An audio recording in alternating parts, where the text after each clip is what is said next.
Mr. Teo Ser Luck. Mr. Speaker, sir, I rise in support of the motion. I agree with the President that we need to develop a vibrant economy by strengthening local companies, supporting startups, and investing in technology. I also agree that we need to go through trials and tribulations before we reach there. I learned business the hard way because it's so dynamic. I can never get it right all the time, and I still don't get it right all the time. I left Singapore in 1997. I lived overseas trying to do business in North Asia, Hong Kong, China, Thailand, India. And I was in the logistics business. I tried to sell warehouse space, but then that didn't give me any winnings or contracts. So I learned to sell solutions. So I realized that internet was buzzing and progressing really well. So I learned to develop a software. And I keep changing the software and keep refining it by listening to the customers, make more changes, but I never changed what my core solutions were. After about nearly 9 months without any business, I got my first contract, a very small contract. But it taught me a lesson that nothing is perfect. If you try to find the perfection, you can never get there. So that's how business succeeds. Business succeeds in its imperfection, finding gaps, filling them, and succeed in its imperfection. So this needs trial and error and keep refining. But that also taught me that you cannot have one size fits all for all customers. You just look at our coffee shop and the coffee. Yes, kopi C, kosong kopi, kopi O, siu tai, lots to choose from. Every customer has different preferences. So business succeeds not because it's perfect, but because it's imperfect, or because it impacts. Our policies and programs will never be perfect, but it must impact. And we have to get it right. We have to get the broad directions right. It has to go through the trials and tribulations, but it will never be good enough. So we have to keep reviewing it, keep refining it. Many of our policies and programs are well-intentioned. They have the right objectives. But at implementation, we need to improve a lot more. An example, the industry transformation map. The objectives are good. I think it would help if we achieve the outcome that's desired. But somehow, the implementation needs to be improved. ITM plans have not been widespread throughout the different sectors or industry. The impact is felt at some level, but not felt throughout. The broad direction was that we expect the industry to change, but that needs a good number of enterprises to undergo radical changes. Radical changes include business model change, workforce skills upgrade, product redesign, internationalization, so that the sector can become more productive and competitive. But you need critical mass for the whole sector to transform and to change. But in every sector, businesses are at their different phases of development. I look at it in 3 different broad categories in these phases of development: innovation, consolidation, and expansion. And within that, they are of different sizes, shapes, forms, and different phases. And they are built upon different types of structures. ITM within a sector cannot be a one-size-fits-all. ITM can also not be about disbursing grants or transformation through technology. Not all businesses can be transformed through technology. So in reality, many of the businesses will tell you, before I transform, before I invest, innovation, where's the business volume? Where do I get the contracts? So yes, innovation is critical, but more importantly is commercializing or realizing the gains of what they have innovated. Companies will have to compete internationally, but there will be some that can never be competing internationally or go beyond the shores in Singapore. They will fall by the wayside. So maybe ITM has to go beyond work development, work skill development, or company capability development into opening up more paths and business opportunities. That calls for more effective trade missions and also a more successful way to hunt as a pack. As the GPC Chairman for Trade Industry, Mr. Liang Ewa mentioned, we need to hunt as a pack, but our success rate of hunting as a pack needs to be improved too. We have to give local companies also a chance to work on public sector projects and contracts. And with real business volume and in a tight labor situation, I can rest assured the companies will have to become productive. And they will have to innovate, they have to transform. But businesses need to play its own part because the responsibility can't be shouldered by the government alone. They have to make changes and take steps. Some will succeed, many would not. In that sense, you will see business closures. And that's part and parcel of the process to help the sector become stronger.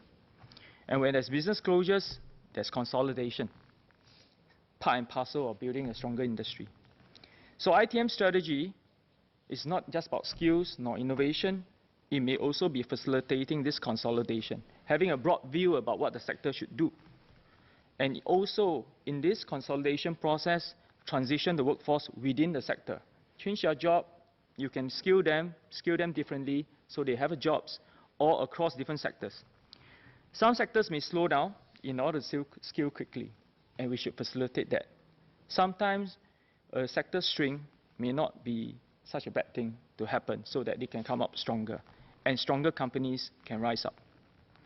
But let's also clear barriers to business. There are some low-hanging fruits. Administrative costs. Administratively, you cannot deny some of the daily issues businesses face. The process that companies have to deal with when applying for support and grants. I think we need to streamline that a lot further. The administrative fees across different departments that add to the business costs. Maybe we should review that. Let's help to review and, if possible, reduce them. Believe what we could do is not to add to the burden of business. Small or big businesses, they do create jobs. That's why ESG, Enterprise Singapore, plays a very critical role. Now there is a one-stop agency for businesses, I hope that the ease of access increases. Hopefully the integration is successful and they don't behave like IE and Spring again, but really as one-stop shop. ESG needs to identify industries that requires consolidation, expansion, or innovation. But not all industries should be managed in the same manner.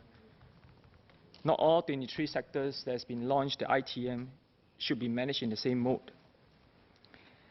As I've mentioned, transformation is either innovation, consolidation, expansion.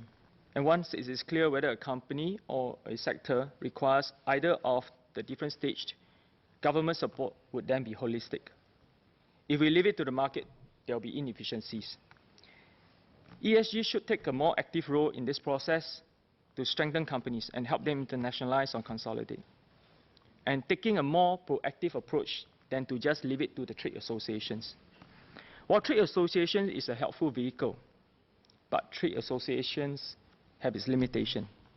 That said, I will also urge trade associations to step forward, especially those who have received help. But sometimes what they can do is far from what we expect.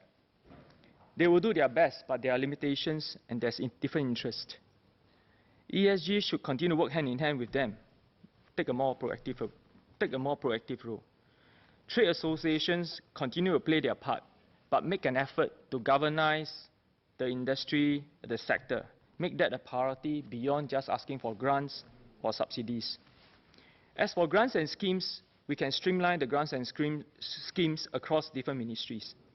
I'm sure between MOM, MCR, or MTI, or other ministries that offer grants or subsidies to businesses, there are many of them out there. You can streamline them. Maybe it should be streamlined under ITM for each sector.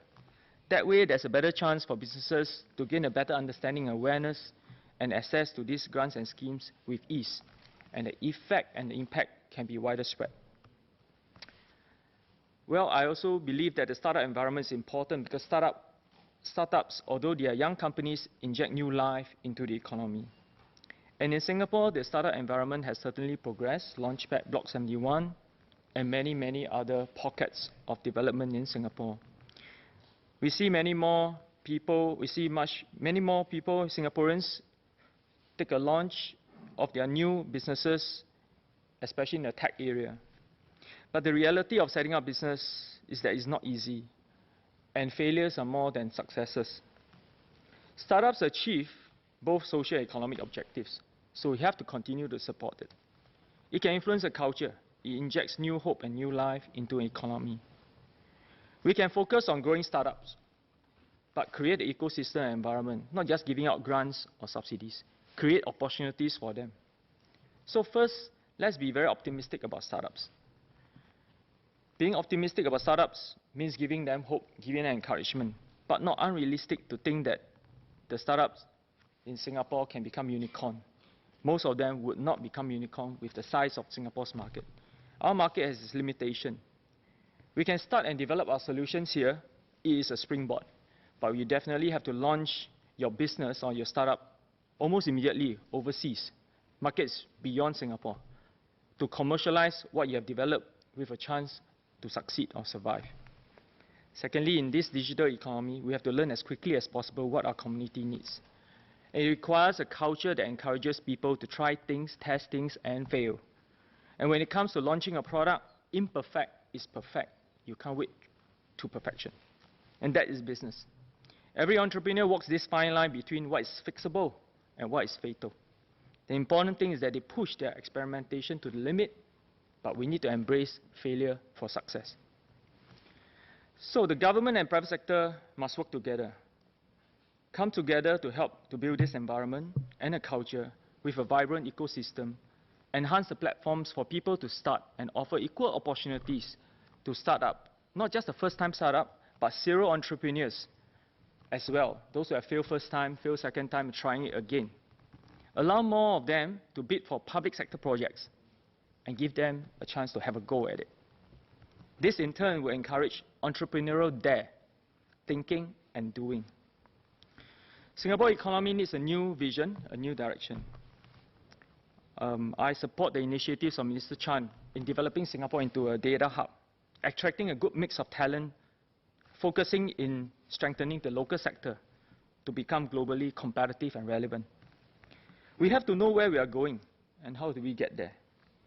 It has to be a new direction that can sustain us for the next decade, and we need a sense of where we are every step of the way. But we can't manage what we can't measure. We probably need new indicators to measure economic growth and success. And what does that mean? We need to better reflect how our economy and local businesses are doing, and has this growth and wealth that we've created really benefited people's lives, jobs, and wages. One thing's for sure, what brought us here can no longer bring us there. Let's move forward with a new vision, direction, and strategy. With that, I support the motion.